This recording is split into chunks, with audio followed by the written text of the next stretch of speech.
మనిషిని చెడు ఆకర్షించినంతగా మంచి ఆకర్షించదు. మన పురాణాల్లో కూడా చూడండి, చెడు చేసి చరిత్రలో నిలిచిపోయిన వాళ్ళు చాలా మంది ఉన్నారు. మంచి చేసి భగవంతుని మనసు గెలిచిన వాళ్ళు కూడా ఉన్నారు. మంచి వారికి భగవంతుడు కూడా కొద్దిగా దూరంగా ఉంటాడు. కానీ వారికి ఏదైనా ఆపదొచ్చినా, ప్రాణం మీదకి వచ్చినా వెంటనే కాపాడేసుకుంటాడు. అదే భగవంతుడు చెడ్డవారినైతే ఎప్పుడు ఆశ్రయించి ఉంటాడు. ఎందుకో తెలుసా?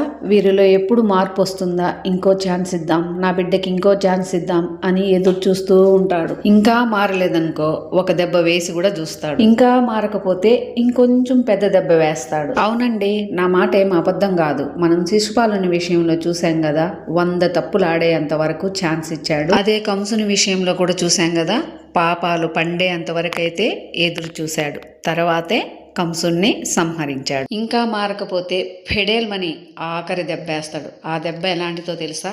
ఇంకా కోలుకోలేరు.